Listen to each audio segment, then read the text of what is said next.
Welcome back. Springbok team's just been announced to face Argentina in Santiago del Estero in the middle of Argentina. Now, the Boks are in Buenos Aires at the moment. They're preparing there, and they will then be facing Argentina in Santiago. It's not Santiago, Chile, for those who have been confused. It's a small little town in the middle of Argentina. I had to go look it up on the map myself. But yeah, it's good to see that, and they've named a very interesting team. 10 changes from the one that played the All Blacks in Cape Town, and the big headline is, I suppose, no Sia Kolisi. He's in the touring group, but they're resting him obviously. So very interesting. Of course, Rossi played his hand by leaving 7 guys at home before they left for Argentina. So we already knew that there would be a number of changes to the team. But yeah, 7 changes. So let's get right into it. Let's give you a quick idea of where the Springboks are playing right now. This is a Google Map view of where the stadium is. You'll see it's in the center of Argentina. It's a very small, looks like a very imposing stadium as well. Okay, so let's look at the team that's been picked. Not too many surprises, I suppose.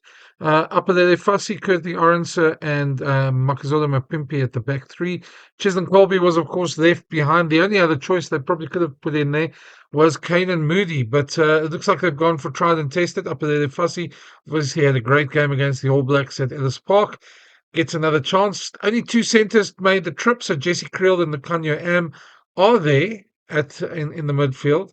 And then we get to the interesting one at halfback, Andre Pollard and Kobus Reinach. Interesting because I say that Andre Pollard hasn't had so many starts this season. They're obviously trying to prolong his career a bit more, give some of the other guys. But Sasha Feinberg and Mngomezulu was left behind, so Andre is the starting fly-off. Of course, they could have. Of course, they could have also given Marnie Libbok again. Marnie hasn't had much game time lately, so I'm not quite sure the reasoning. But for me, and this is just off the top of my head, I would say that probably the reasoning is because they want to close out the rugby championship.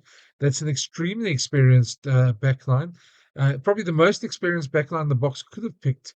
So yeah, I'm not surprised by it, but it's quite interesting to me, obviously, to see it as well.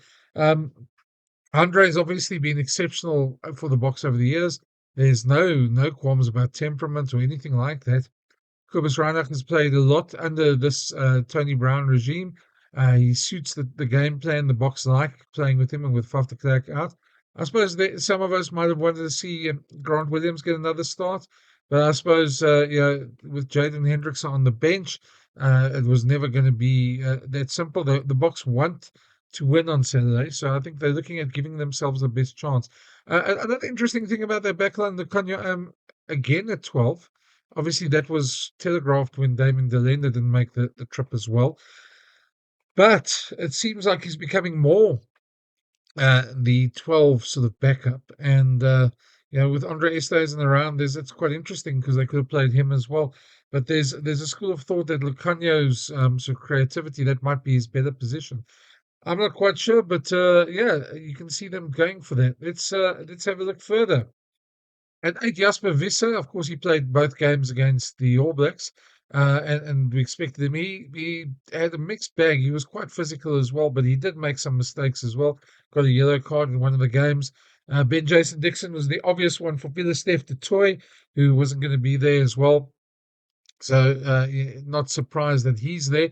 And Marco van Staden is the interesting one. Now, he, of course, was in the team before Eben Etzebeth got for this park, before Eben Etzebeth was fit again and had to drop out. But with Sia on the tour, it's quite interesting that they're giving Marco a go, because you would think Sia would probably be the natural captaincy candidate. But yeah, again, this is about squad development. This is about spreading the load around, and Sia's played all the games so far. So yeah, except for Portugal. Yeah, so giving Marco a go. Also, the breakdown is going to be exceptionally important in this game. Argentina are exceptional at the breakdown, so Marco will play a vital role there for the Boks as well. Ron Nokia gets another go there with Salman Marat as captain. Salman is obviously being groomed as the successor to Sia at some point. They see him as a leadership role. He's obviously very well liked in the group as well. In the boxy things that some of the guys who watch my channel don't. Salman's not a flashy player, um, but you speak to anybody who's either coached him, who's been around him. They'll tell you exactly Solomon is one of the better players, better leaders in the squad, and a quiet guy, but certainly a determined guy. So he takes the captaincy. He also captained in Portugal against in Bloemfontein in Portugal. Was supposed to captain as well in Perth, but then got injured early on in the game and sort of came off. Ron Kier has really grown in the role. I think we saw him perhaps struggled a little bit in the first couple of lineouts, but in both the All Black games. But as the game went on, Ruan really became a lot better. He put in a mountain of tackles. I think 20 odd tackles in Cape Town. He was one of the top workhorses around. Made more tackles than Peter Steph du Toit, and that's not something you say every day for any player in world rugby. So really good to see Rod getting another shot as well. He's really growing in the role. Thomas du Toit and Oxen Chair, interesting combination. Vincent Koch normally goes with Oxen Chair, but Thomas has been on the fringes of the squad for a couple of years now and really deserves chances, and he's really played well whenever he's played for the Springboks. Malcolm Marx, of course, was the replacement that sort of caused all the damage in Cape Town. Really helped the Boks out in both games when he played. Certainly, there's a lot of questions why he doesn't play more, start more. Well, he's starting this week, and that's quite a formidable front row. The Boks are obviously looking to have his physicality and his work rate around, and he's certainly one of the best hookers, if not the best hooker in world rugby at the moment. So, very happy to see him get a start. And then we look at the bench, quite interesting bench as well. Let's start off with Jan Hendrik Wessels. He played prop in Perth. He's been around the team as a replacement hooker, and it was quite interesting to see them not go with Johan Krobler, but rather go with Jan Hendrik Wessels for this game. I would have thought Johan Krobler might have got the nod, but obviously the Boks feel that Jan Hendrik Wessels needs a lot of game time in the role, and he's between two very, as a hooker, first of all. Last time he was as a prop, but I think hooker might turn out to be his more natural position. Gerard Steiner comes next to him, his provincial teammate. Vincent Koch, that's a front row that he won't be left in the lurch by any of his teammates. Of course, then you got Eben Etzebeth who's providing backup, and obviously his second half role. That's getting him closer to the record. He'll equal the record in Nelspruit, I believe, or beat it in Nelspruit. I must just go check. And then the Boks go in with Elric Lowe, Quagga Smith in the 6-2 bench. So Elric's physicality, he's made the most dominant tackles in the rugby championship, certainly has taken his chances and certainly has played a role off the bench for the Boks as well. Did very well in the tests against the All Blacks. Quagga Smith, well, there's nothing you can say bad about Quagga. He is certainly one of the better players around, double World Cup winner, and certainly brings a lot of energy off the bench as well. Interesting, the two backline players, Marnie the Bok, who's going to cover the entire backline. We thought Grant Williams might have been there as well. Jaden Hendrickson gets another role.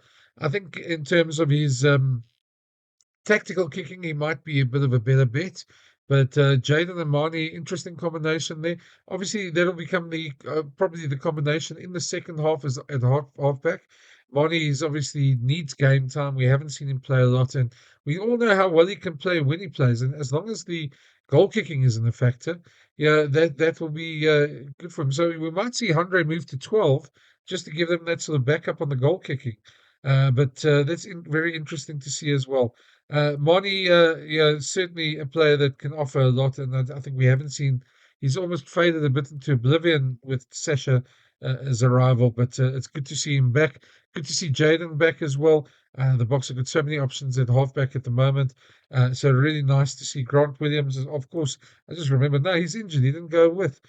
So anyway, rather than refilm this whole video, sorry, I forgot about that. My mistake. But yeah, Jaden obviously there as well. Okay, so that's the team. Um, Guys, let me know what you think. It's very interesting to always hear your comments. Who would you have liked to have seen there? Who, obviously, 7 players sitting back in South Africa, so there's not going to be too many changes.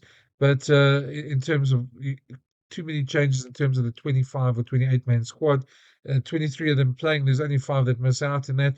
We'll see a lot of the other guys in against Argentina in Nelspruit in a week's time. So that should be rather interesting. So let me know your thoughts. That's the squad. If you haven't already, smash that subscribe button. It's always great chatting to you guys. And yeah, until next time, we'll chat soon.